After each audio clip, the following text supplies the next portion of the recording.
चलिए संक्षेप में मंगलाचरण कर। नमः समय साराय स्वामी पूज्याचकासते चित् स्वभावाय भावाय सर्वभावान्तरच्छिदे।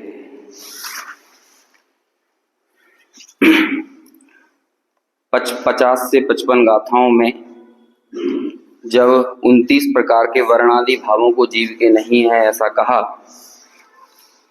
तो शिष्य ने ये प्रश्न किया कि जो अन्य सिद्धांत ग्रंथों में इन सभी भावों को जीव का कहा जाता है उसका क्या कारण है। उस उत्तर में ही आचार्य देव यहाँ पर 2 गाथाएं कह रहे हैं, गाथा 56 और गाथा 57। कल हमने इन गाथाओं का सामान्य अर्थ देखा था। टीका के आधार से अभी अपन को चर्चा करना है। उससे पहले अपन एक बार दोनों गाथाएं और इनका पद्यानुवाद पढ़ते हैं। Page number 110। व्यवहारेण दुए दे जीवस्य हवन्ति वर्णमादिया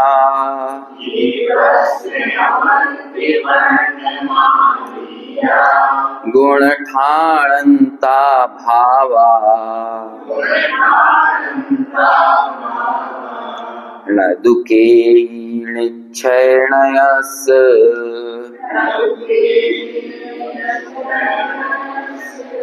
अनुवाद। वर्णादिगुणस्थानान्त ऋजु जीव के व्यवहार से पर कोई भी ये भाव नहीं है जीव के निश्चय विषय। अगली गाथा। ए देहि संबंधो जहेव क्षीरोदयं मुणे दवो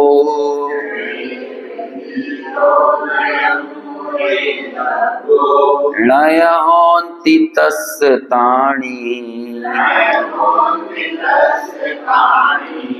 दोवो गुणाधिगो जम्मा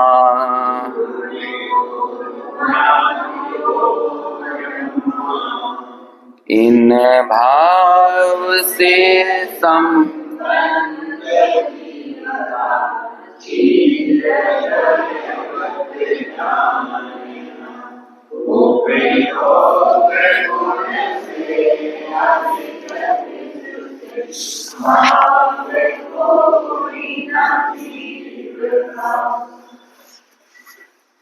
व्यवहार नय से इन सभी भावों को जीव का कहा गया है। इसलिए सिद्धांत ग्रंथों में यदि आप गुणस्थान, मार्गण स्थान, जीव समास आदि को ये जीव हैं ऐसा सुनते हो तो घबराने की जरूरत नहीं है, क्योंकि जैसे कि हमारा ये सारा लोक ही अनेक प्रकार के व्यवहारिक कथनों से चलता है, तो आगम में भी जीव की पड़ताल करने के लिए हमें व्यवहार का सहारा लेना पड़ता है। लेकिन हमें वो 11वीं गाथा में जो एक लाइन आई थी वो नहीं भूलना चाहिए, और 8वीं गाथा में भी व्यवहार नया ना अनुसर्तव्य, व्यवहार नय अनुसरण करने योग्य नहीं है। वह व्यवहार नय निश्चय नय का विवेचन तो करता है लेकिन वो अनुसरण किया जाने योग्य नहीं है। लोक में अपन कितनी बातें ऐसे ही व्यवहारिक करते हैं, कभी हमें कोई डाउट नहीं होता उन बातों को सुनते हुए। अभी लोगों से पूछो, कहो भाई कहाँ हो, क्या कर रहे हो, तो कहेंगे कुछ नहीं। अरे कुछ तो कर रहे होगे। कह रहे कुछ नहीं, बस कंप्यूटर पे बैठा हूं। तो कंप्यूटर पे बैठ सकता है कोई? मनोवैज्ञानिक के पास आप अपने बच्चे को लेके चले गए हैं, डॉक्टर से बोला डॉक्टर साहब इस बच्चे को सुधारो, दिन भर ये मोबाइल में घुसा रहता है। तो क्या डॉक्टर ये बोलता है कि भैया हमारे पास क्यों आए हो, इसे तो मोबाइल रिपेयरिंग करने वाले के पास ले जाओ, वही तुम्हारा बच्चा मोबाइल में से बाहर निकालेगा? ऐसा होता है क्या? हम सब बहुत अच्छे से बातों को समझना सीखे हुए हैं अपने लौकिक जीवन में। माता जी ने बोला अपनी बेटी से, बेटा रोड पे जरा आदमी देख के कचरा फेंकना, तो अब बोलो कैसे कचरा फेंकेगी? आदमी देख के कचरा फेंकने का मतलब क्या होता है? अब वो खड़ी है मंदिर से, माता जी लौट के आ गई, बेटा कचरा नहीं फेंका तुमने? क्या अभी कोई आदमी नहीं निकला? जब आदमी निकलेगा तभी तो कचरा फेंका जा सकता है। कितनी बातें अपन ऐसी करते हैं लोक में, है? ऑटो वाले को क्या बोल देते हैं, ए ऑटो, है ना? अब वो ऑटो वाला भी कौन बन जाता है? ऑटो ही हो जाता है। रिक्शा वाला रिक्शा हो जाता है, वो उसको ही रिक्शा बोल देते हैं। हमारे यहाँ हॉस्पिटल है एक नडियाद में, अहमदाबाद जाते हैं रास्ते में, तो वहां पे सारे जो रहते हैं ना ऑटो वाले, वो क्या चिल्लाते रहते हैं हॉस्पिटल को, यदि कोई सवारी हॉस्पिटल जाने वाली हो तो चिल्लाते हैं किडनी किडनी किडनी किडनी। बस वो किडनी हॉस्पिटल मतलब ही क्या हो गया कि किडनी, हाँ भैया कहाँ जाना है, किडनी जाना है। अब वो किडनी वो अंदर लेके जाएगा कि अपनी किडनी के अंदर, वो किडनी का मतलब क्या होता है, वही किडनी हॉस्पिटल, है ना? ऐसा कितना होता है, कहीं cancer hospital, cancer cancer cancer चिल्लाते रहते हैं। एक बहुत प्रसिद्ध हॉस्पिटल है पंजाब में शायद, तो उसके बारे में ऐसा चलता है, वो चिल्लाते रहते कैंसर कैंसर कैंसर। तो अभी कोई डाउट होता है ये आदमी कैंसर चिपका रहा है लोगों को? नहीं, सब लोग भूमिका अनुसार उन कथनों को समझने में कहीं हमें कोई समस्या नहीं होती है, और बिल्कुल छोटा सा बच्चा भी वो भी समझ जाता है। शक्कर का डिब्बा दे दे बेटा, पापा की रोटी। देखो एक रोटी कितनों की हो सकती है, वो आटे की रोटी भी है, वो मम्मी की रोटी भी है, वो गोल रोटी भी है, वो पटे की रोटी भी है, वो चने की गेहूं की रोटी भी है। एक रोटी के कितने भाव हो सकते हैं, लेकिन निश्चय से उत्तर एक होगा, रोटी का एक ही है, रोटी रोटी की है। समझ में आए ना? इसलिए व्यवहार में मतलब क्या, व्यवहार में मतलब संयोग का ज्ञान, व्यवहार में मतलब निमित्त का ज्ञान, व्यवहार में मतलब पूर्वचर साधन का ज्ञान। समझ में? व्यवहार में मतलब भेद का ज्ञान।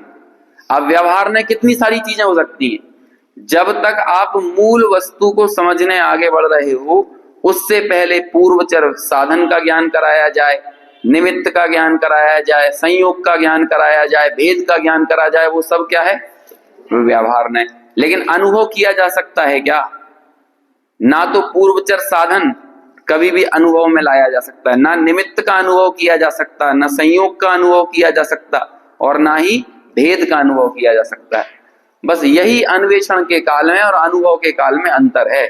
इसीलिए आगम में हमें कोई डाउट करने की जरूरत नहीं है कि देखो सर्वज्ञ भगवान एक तरफ तो गुणस्थान मार्गण स्थान को जीव कहते हैं, और यहाँ आकर इतनी बुरी तरह से उनका एकदम तिरस्कार कर दिया, उन्हें बाहर निकाल कर फेंक दिया, तो ये सर्वज्ञ भगवान कैसे हैं? कहते सर्वज्ञ भगवान एकदम सही है।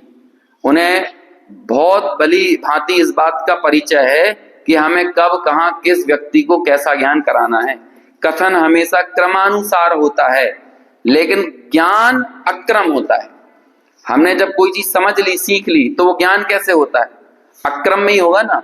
यदि आप ये मैप पे पूछते हो कि यहां से इंदौर जाना है, तो वो मैप मान लो उस एक रूट को कई भागों में डिवाइड कर देता है, कि वो आपसे कहेगा पहले आप घर से बाहर तक निकलो, तो आपको कॉलोनी से बाहर निकालेगा, फिर वहां पे एक तिराहा आएगा तो वहां से कैसा मुड़ना है, फिर आगे जब जाओगे तो हाईवे तक कैसे जाना है। तो ऐसे वो कई पार्ट्स में डिवाइड कर देता है एक रास्ते को। लेकिन जब हम अपनी मंजिल पर पहुंच जाते हैं तो पूरा रास्ता हमारे लिए कैसा हो जाता है, वो अक्रम से हमारे ज्ञान में समा जाता है। लेकिन पहले समझने के लिए उसे क्रम से हमने समझा, लेकिन एक बार आप पहुंच गए और आपके ज्ञान में वो बात बैठ गई, फिर तो लोग बाग ऐसे होते हैं वो गुटखा खाते खाते भी पहुंच जाते हैं, है ना? इतने चालू होते हैं कि उनकी गाड़ी भी चलती रहती है, गेट खोल के गुटखा भी थूक देते हैं। तो ये कैसे हो गया? ज्ञान में अक्रम से चीजें समा गई हैं कि नहीं? ऐसे ही अनुभूति में जब एक बार ज्ञायक आ जाता है, तब हमें वो पड़ताल करने की जरूरत नहीं है जो हमने व्यवहार नए के समय में की थी। अब तो वो अक्रम से हमारे भीतर उसका ज्ञान, उसकी अनुभूति जो है वो अंदर में बैठ गई है। तो अब हमें गुण स्थान, मार्गण स्थान, ये सारे भेद नहीं दिखाई देना चाहिए। यदि दिख रहे हैं तो वहां तक पहुंचे नहीं हो, और पहुंच गए हो तो दिखना बंद हो गया है। ये कौन सी बात है? ये तो अनुभव में जाने की, अंतर्दृष्टि की बात है। अपन ने पहला वाला जो पद पढ़ा ना, इसके जो कलश हैं समय सार के, वो दो तरह का काम कर रहे हैं। एक तो पूर्व की गाथाओं का उपसंहार करते हैं और अगली गाथा की उत्थानिका भी होते हैं, और कई बार एक ही कलश में दोनों काम होते हैं, उपसंहार भी हो गया और आगे की उत्थानिका भी हो गई। देखो जैसे अभी आप देखो, पहले तेने एवांतः तत्वतः पश्यतोमि नो दृष्टः, उन सबको जब मैं अंतः तत्व अंतर्दृष्टि से देखता हूं तो नो दृष्टा, तो मुझे ये सारे जो भाव हैं वो दिखते नहीं है। स्युः दृष्टमेकं परम स्यात्, मुझे तो बस एक ज्ञायक दिखाई देता है और उस एक ज्ञायक के सामने ये सारे भाव पर दिखाई देते हैं। तो ये सारे भाव पर हैं कब? जब अंतर्दृष्टि से देखूं। लेकिन जब तक अंतर्दृष्टि नहीं है और हमें जब तक जीव का ज्ञान कराना है, अन्वेषण कराना है, तब तक इसी तरह से उसकी खोज की जाती है। तो इसलिए यहाँ पर व्यवहार में से ये सभी वर्ण आदि गुण स्थान आदि जो भाव हैं, ये सब किसके? दोनों भावों को क्या कह दिया? एक को कहा गुण स्थान आदि और एक को कहा वर्ण आदि। तो दोनों आ गए इसमें, वर्ण आदि और राग आदि। गुण स्थान आदि को किसमें समेट लिया? राग आदि में। क्योंकि मोह और क्षोभ के निमित्त से होने वाली, क्या यही है ना, मोह क्षोभ योग के निमित्त से होने वाली तारतम्य रूप अवस्थाओं को गुण स्थान कहते हैं। तो इसमें किसकी मुख्यता होती है? राग की, कषायों की। यदि कषायों को बाहर कर दो तो आप गुण स्थान का भेद ही खड़ा नहीं कर सकते। सारा भेद खड़ा कैसे करते हैं? कषायों के सद्भाव से अथवा कषायों के अभाव से। कौन कौन सी कषाय का सद्भाव है तो वो कौन कौन सा गुण स्थान कहलाता है, फिर कौन कौन सी कषाएं जाती जा रही हैं तो फिर उस हिसाब से गुण स्थान ऊपर चढ़ता चला जाता है। ये यहाँ पर समझाते हैं। अब अपन पढ़ते हैं इसकी टीका। देखो क्या कहते हैं आचार्य। दोनों टीकाओं को अपन साथ में पढ़ेंगे। कल अपन ने इसकी उत्थानी का पढ़ी नहीं थी, मैंने बोल दी थी बस सीधे। देखो एक बार ऊपर से पढ़ो। अब शिष्य पूछता है कि यदि यह वर्णादिक भाव जीव के नहीं है तो अन्य सिद्धांत ग्रंथों में ऐसा कैसे कहा गया है कि वे जीव के हैं, है ना। ये मैंने कल ऐसा ही थोड़ा सा लाक्षणिक तरीके से बोलता चला गया था, लेकिन वो मूल में प्रश्न यही है। वो शिष्य पूछ रहा है कि भैया हम इन आचार्यों की माने कि नहीं माने जिन्होंने गुण स्थान और मारण स्थान को जीव का कहा है, और अधिकांश ग्रंथ वही मिलेंगे। समझ में आया? अधिक पूरी जो परंपरा थी आचार्य कुंद के पूर्व की परंपरा में जीव किस तरह से प्रस्तुत किया गया था? गुण स्थान मारण स्थान रूप से ही प्रस्तुत किया गया था। और एक बार शायद अपनी बात चली थी, तथ्यों को सहेज लो। हमारे आचार्यों ने 500 साल तक क्या किया? जो फैक्ट्स चले जाएंगे, जिन फैक्ट्स को आप अनुभव में वेरीफाई नहीं कर सकते। दो प्रकार के कथन होते हैं, आपको रहस्यपूर्ण चिट्ठी में अपन ने ये पढ़ा था। एक होता है सूक्ष्म कथन और एक होता है स्थूल कथन। द्रव्यानुयोग स्थूल होते हैं कि सूक्ष्म है? कन्फर्म बताओ। स्थूल होता है, द्रव्यानुयोग स्थूल होता है, करणानुयोग सूक्ष्म होता है। उसके लिए टोडरमल जी ने परिभाषा दी, सूक्ष्म कथन किसे कहते हैं, स्थूल कथन किसे कहते हैं। इसको ऐसे परिभाषित किया, जो मात्र केवल ज्ञानी के ज्ञान का विषय हो और हमारे ज्ञान का विषय ना बन पाए, छद्मस्तों के ज्ञान का विषय कभी ना बन पाए, वो क्या कहलाता है? वो सूक्ष्म, है ना। जैसे कि कोई जीव जब सासाधन सम्यक्त नाम के गुण स्थान में आ जाता है ना, उस जीव को कभी पता नहीं चलता, क्योंकि 6 आवली समय के लिए वो आता है और तुरंत कहाँ आ जाता है। अब आप कहो कि जो व्यक्ति आया उसे तो पता नहीं चला, और जो उसमें आया नहीं उनने देख लिया। हाँ, तो ऐसी व्यवस्था, ये सिर्फ केवली के ज्ञान का विषय है। इसलिए सासाधन सम्यक्त के बारे में कौन जो चर्चा आएगी वो कौन सा कथन है? सूक्ष्म कथन है। अब आचार्य से पूछा क्यों आया, क्या कारण था कि जो ये एक अलग प्रकार की आपने कैटेगरी बना दी मिथ्यात्व और सम्यक्त के अलावा। द्रव्यानुयोग में 2 ही कैटेगरी होंगी, मिथ्या दृष्टि, सम्यक दृष्टि। द्रव्यानुयोग में ना सम्यक मिथ्यात्व मिलेगा आपको और ना ही आपको यहाँ मिलेगा सासाधन सम्यक्त। इसी तरह से या तो छद्मस्त मिलेंगे या केवली मिलेंगे, 2 ही मुनिराज मिलेंगे। यहाँ अपूर्व करण नहीं मिलने वाला, अनिवृत्तिकरण नहीं मिलेगा यहाँ पे आपको, सूक्ष्म सांप्राय मिलेगा नहीं। या तो पूर्ण वीतरागी होगा या फिर छद्मस्त होंगे या रागी होंगे। 3 कसाय चौकड़ी के अभाव वाला राग विद्यमान है, मतलब संचलन संबंधी राग है। इतनी चर्चा आएगी, लेकिन ये 3 गुण स्थानों की चर्चा यहाँ आने वाली नहीं है। तो इसे टोडरमल जी ने कहा, जो अपने अनुभव में आए और हमारे साथ साथ अन्य भी छद्मस्तों के अनुभव में आ जाए या जानने में आ जाए, वो सब क्या कथन है? स्थूल कथन है। और जो किसी भी छद्मस्त के जानने में ना आए, ना दूसरा छद्मस्त जान पाए और ना आप स्वयं जान पाओ, वो कथन कौन से हैं? सूक्ष्म कथन। तो कर्णानुयोग के कथन ऐसे होते हैं जो सूक्ष्म है। अब आप बताओ, अंग पूर्व के ज्ञानियों का अभाव हो रहा था, तो कौन से कथनों को सहेजने की जिम्मेदारी बनती है? इसलिए चरणानुयोग पहले नहीं सहेजा गया। सबसे पहले कौन से ग्रंथों को सहेजा गया? कर्णानुयोग को सहेजा गया। यदि गुण स्थानों की ये चर्चाएं ना होती, प्रकृति बंध, प्रदेश बंध, स्थिति अनुभाग बंध की चर्चाएं ना होती, तो ये फैक्ट्स हमें पता ही नहीं होते। तो वो सारी चीजों को पहले सहेजने का काम किया। लेकिन कमाल की बात यह है कि उन फैक्ट्स को सहेजा तो गया, लेकिन उन जैसा जीव मानने पर सम्यक दर्शन नहीं होता। आपका ज्ञान निर्मल हो सकता है, तत्व ज्ञान में स्पष्टता आ सकती है, सूक्ष्मता आ सकती है, लेकिन सम्यक दर्शन नहीं हो सकता। इसलिए आचार्य ने यहां पर प्रतिज्ञा ली कि आपने काम भोग और बंधन की कथा तो सुनी, और बंधन की कथा का जयसेनाचार्य ने क्या अर्थ किया? बंधन की कथा अमरचंद्राचार्य तो एकदम शॉर्ट में और स्पष्ट रूप से कह देते हैं, जो भी कथा आपको बंधन में डाले वो बंधन की कथा है। लेकिन जयसेनाचार्य ने कहा प्रकृति बंध, स्थिति बंध, अनुभाग बंध, वो क्या कहते हैं, प्रकृति, प्रदेश, स्थिति और अनुभाग बंध, ये तो 4 प्रकार के बंध की कथा है ना, इसे बोला उन्होंने बंध कथा।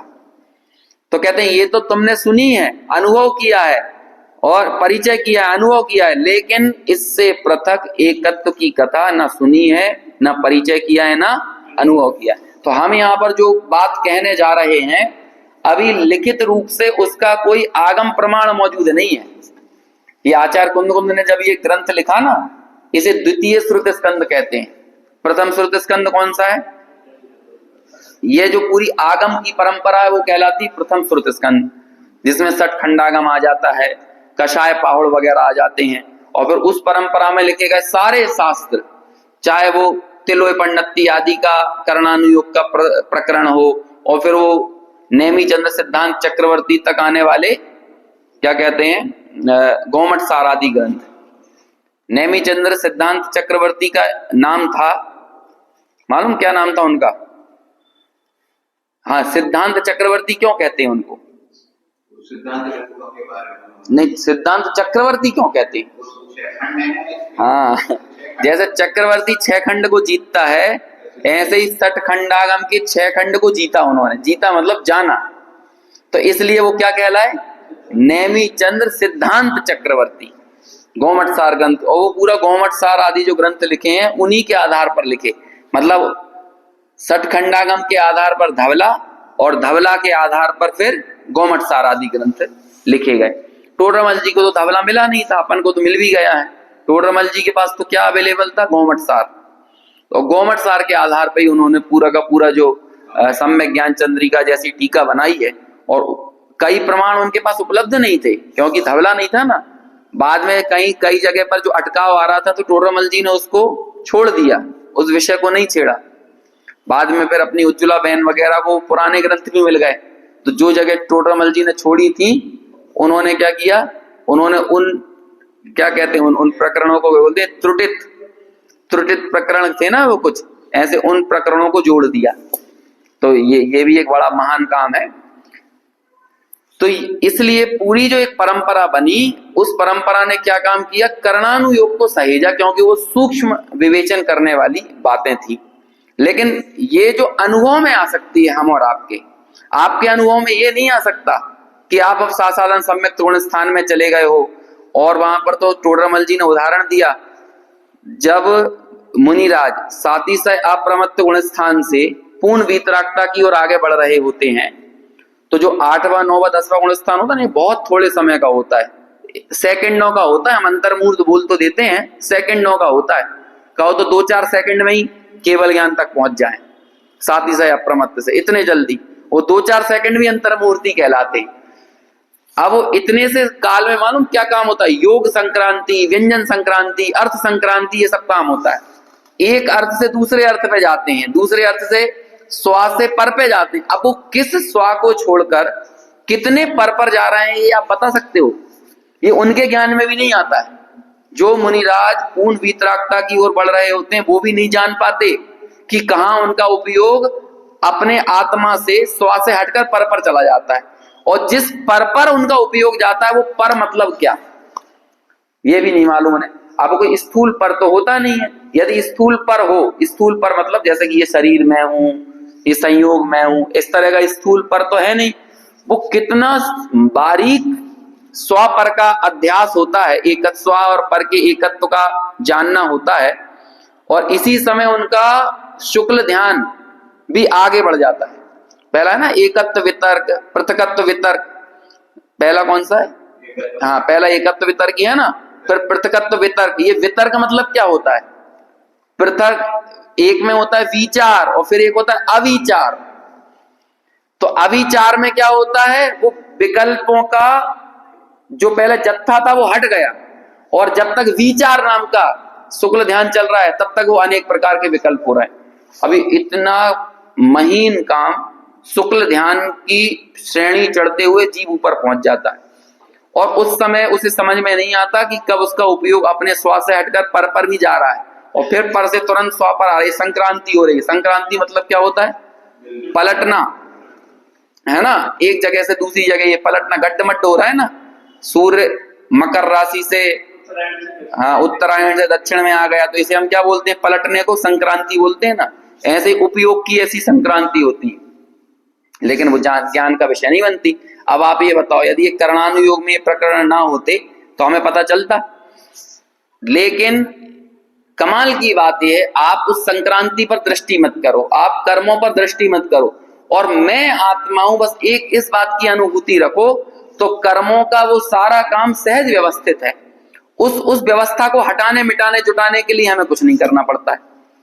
कितना कमाल की बात है। यदि इतने सारे कर्मों को साधने की जिम्मेदारी हमारी होती तो वो मेंढकों को तौलने के जैसा काम हो जाता कि आपको 40 मेंढक दे दिए गए और तौलो अब इन्हें। 8 मेंढक दे दे तो 8 मेंढक तौले जा सकते हैं। 8 कर्म मान के चलो एक एक मेंढक हो, और ऐसे 8 कर्मों को साधना पड़ जाए तो कर सकते हैं। एक मेंढक को तराजू पे रखोगे दूसरा उचक जाएगा, दूसरे पे रखोगे तीसरा उचक जाएगा। तो ऐसे ही, अरे अभी ज्ञानावर्णी को साध लो, अभी दर्शनावर्णी को साधो, और अपना वो क्या कहते हैं मोहनीय को साधो, अंतराय को कैसे साध पाओगे? देखने की जरूरत नहीं है। कितने कमाल की बात है, उन्हें नहीं देखोगे वो अपने आप सधेंगे, और उनकी तरफ दृष्टि करोगे, कर्म को देखोगे, गुण स्थान को देखोगे, मारण स्थान को, जीव समास को, असमान जाति पर्यायों को, वर्ण रस आदि को, तो कहते हैं कि स्वरूप की प्राप्ति होने वाली नहीं है।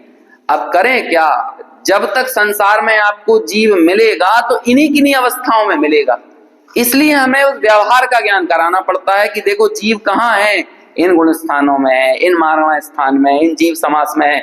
लेकिन जब तुम्हें ये निर्णय हो गया कि ये गुण स्थान आदि संयुक्त, मारण स्थान आदि संयोगी अवस्थाओं में जीव है, तो अब उसकी अंतर्दृष्टि करना भी हमारा दायित्व है, क्योंकि हमने बहिर्दृष्टि करवाई ही इसलिए थी ताकि हम अंतर्दृष्टि तक पहुंच सके। यही होता है, पहले हमें दर्शन तो करना है भगवान के, लेकिन पूरे नगर को छोड़कर मंदिर तक तो आना पड़ेगा कि नहीं? लेकिन मंदिर भगवान है क्या? कहते हैं मंदिर भगवान नहीं है, मंदिर के अंदर भगवान है।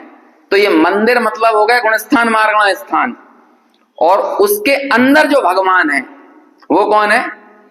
वो जीव है। अब हम ऊपर से कई बार मंदिर के भी दर्शन कर लेते हैं, चलो शिखर के दर्शन हो गए, ट्रेन में जा रहे हो और कोई का नियम हो कि भैया खाना ही नहीं खाएंगे, तो फिर क्या करेंगे? नव देवता में एक जिन मंदिर भी शामिल है कि नहीं, तो हमने मंदिर के दर्शन कर लिए। लेकिन मंदिर के दर्शन भी हमने किस भाव से किए हैं कि मंदिर के अंदर कौन है, और ये बात का पहले पक्का निर्णय हो। फोन ऑन करके पूछ लेते हैं भैया कोई अपना मंदिर है कि नहीं, नहीं तो कहीं का और शिखर मिल रहा हो, भाई माथा टेक दिया है।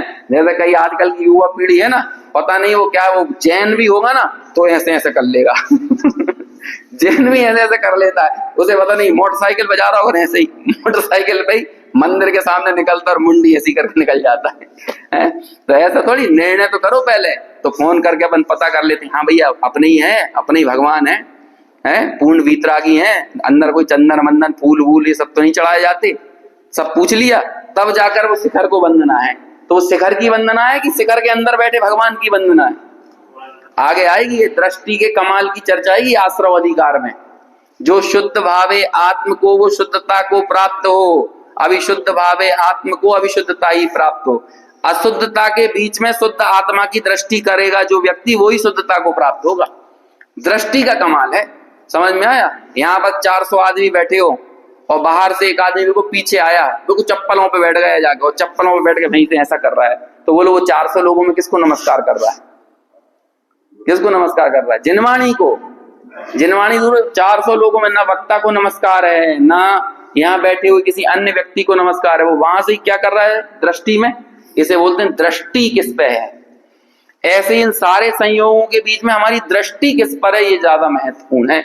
हमने तो अन्वेषण कराने के लिए, मंदिर तक लाने के लिए आपको पूरे गांव से मंदिर को अलग किया, लेकिन मंदिर भगवान नहीं है, मंदिर के अंदर भगवान है। ऐसे ही गुणस्थान मार्गण स्थान जीव है। हमने इसलिए आपको यहां तक लेकर आए ताकि आप अन्य परद्रव्यों से हट जाओ, लेकिन आप इस जीव की इन क्षणिक पर्यायों को ही शाश्वत जीव मान लोगे तो भी आपको जीव की प्राप्ति होने वाली नहीं है। ये ज्ञान कराने के लिए व्यवहार नहीं था, लेकिन ज्ञान हो गया ना, अन्वेषण हो गया ना, खोज लिया ना, उसके बाद क्या करना है? ना अनुसर्तव्या, हमें अनुसरण करना नहीं चाहिए। देखो पढ़ते हैं आगे टीका। यहां व्यवहार ने पर्यायाश्रित होने से सफेद रुई से बना हुआ वस्त्र जो कि कुसुम्बी लाल रंग से रंगा हुआ है, ऐसे वस्त्र के औपाधिक भाव लाल रंग की भांति, तो कितना बढ़िया है। उदाहरण है, स्वेटर वगैरह बनती हैं या फिर तो वो बनी काय से? कपास कैसी होती है जिससे वस्त्र बनता है? अपने महाराष्ट्र में होती है, औरंगाबाद वगैरह में।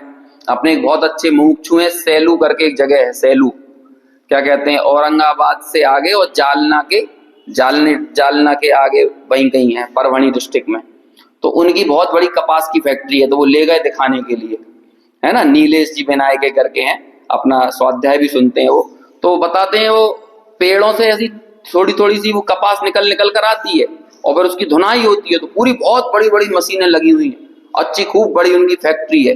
अब वो आश्चर्य होता है कि ये इतनी महीन सी रुई से, ये कपास से कपड़ा कैसे बन जाता है।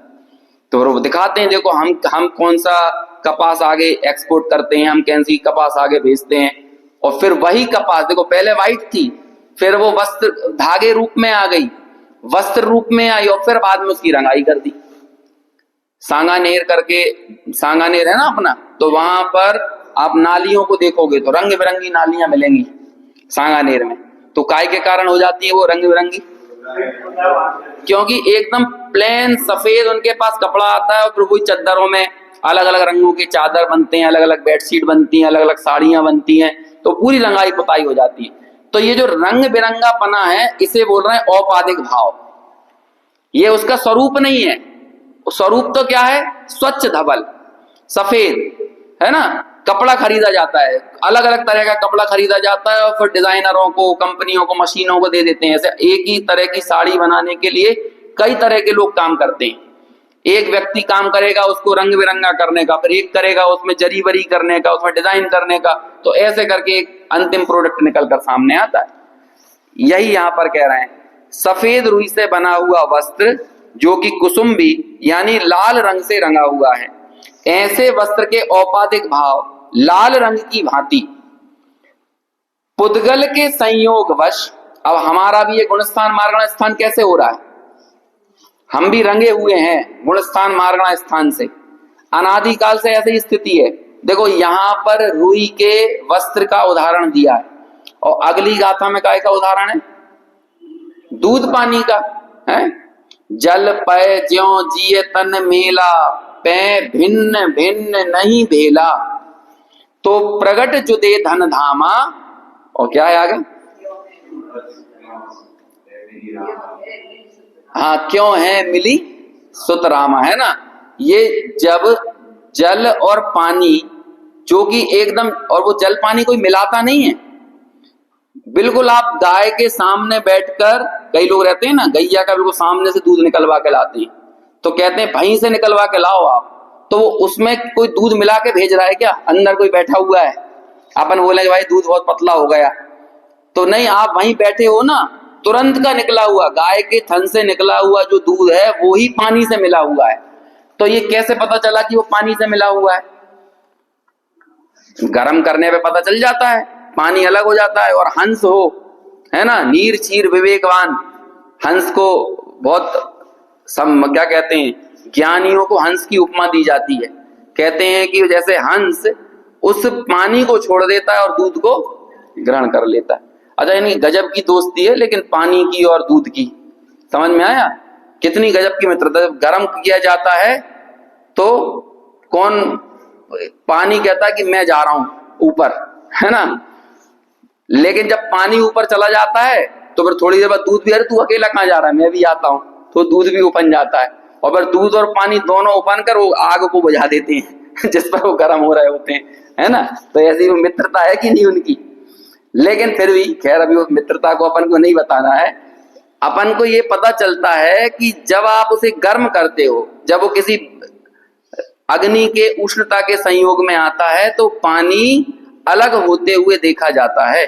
भले था वो अनादि से, जब से दूध है तब से उसमें पानी भी है ना। किट्ट कालिमा का उदाहरण दिया, जैसे स्वर्ण पाषाण, तो पाषाण में स्वर्ण कब से है और उस स्वर्ण के साथ किट्ट कालिमा कब से है, कहते हैं अनादि से है।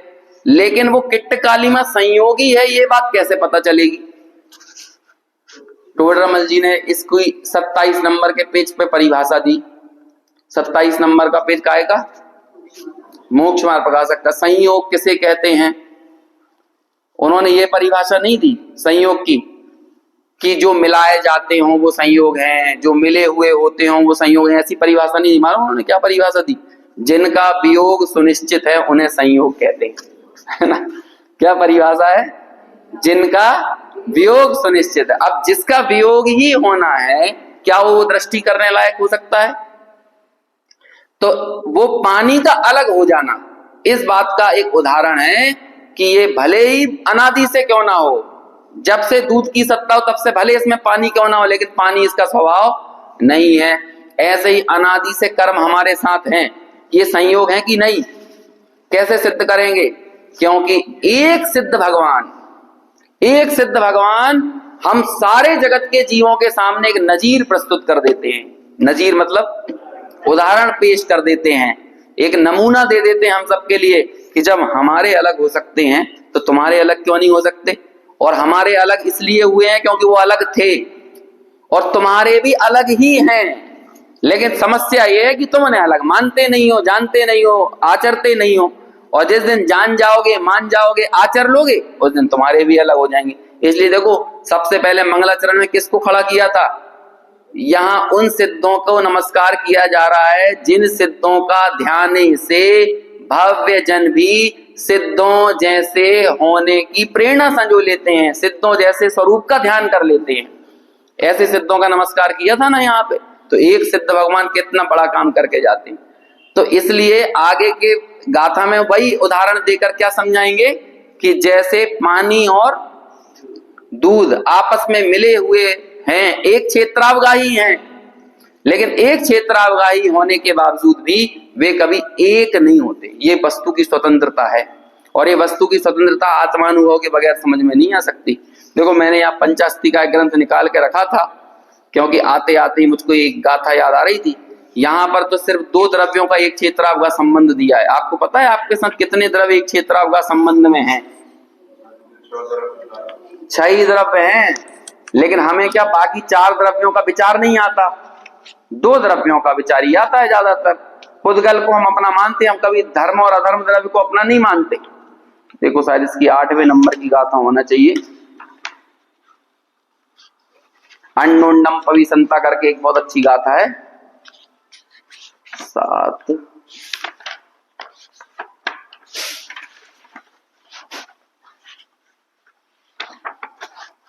हाँ, ये देखो बहुत 7 नंबर की गाथा है।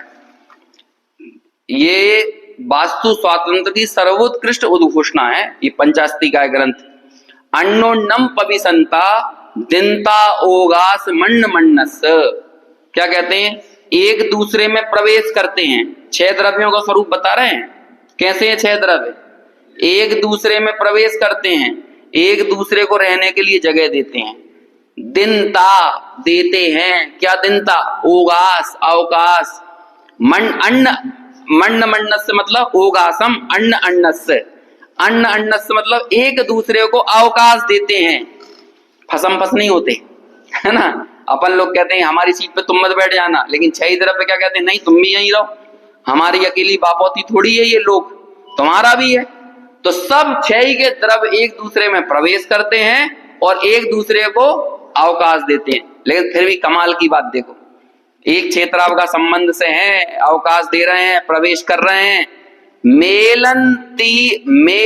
मेलनताव्यणिचम, एक दूसरे में मिलते भी हैं, है ना, और हमेशा ही मिलते जुलते रहते हैं, अनादि से मिलते जुलते रह रहे हैं कि नहीं। और ये काम यही नहीं है, सिद्ध शिला में भी चल रहा है। सिद्ध जो सिद्ध बन गए हैं ना, तो सिद्ध जिस स्थान पर है वहां 6 द्रव्य हैं कि नहीं, क्योंकि इस लोक का एक भी प्रदेश ऐसा नहीं है जहां पर 6 द्रव्य ना हो। तो आप ये मत समझ लेना कि जहां सिद्ध भगवान है वहां पर पुद्गल नहीं है। उन्हीं सिद्ध भगवान के आत्म प्रदेशों के बीच में पुद्गल है। कैसे सिद्ध करोगे? अरे सिद्ध भगवान के साथ अनंत निगोदिया भाई है कि नहीं, और यदि निगोदियां हैं तो निगोदिया के 8 कर्म है कि नहीं, कार्माण वर्गणाएं हैं या नहीं इस पर, और वो निरंतर कर्म वर्गणाओं को ग्रहण कर रहे हैं, छोड़ रहे हैं, कर्म आहार नो कर्म आहार कर रहे हैं कि नहीं। तो ये कर्म और नो कर्म पुद्गल है कि जीव है? पुद्गल है तो है कि नहीं वहां पर। और वहीं आकाश है कि नहीं, वहीं धर्म है कि नहीं, अधर्म है कि नहीं, और वहीं पर काल द्रव्य है कि नहीं, 6 द्रव्य है। तो मेलनताव्यणिचम, मिल भी रहे हैं, लेकिन क्या बात है महत्वपूर्ण, वो ये है सगम स्वभावम न विजहंती, लेकिन इसके बाद भी एक भी द्रव्य अपने स्वभाव को छोड़ता नहीं है। ये कमाल की बात है।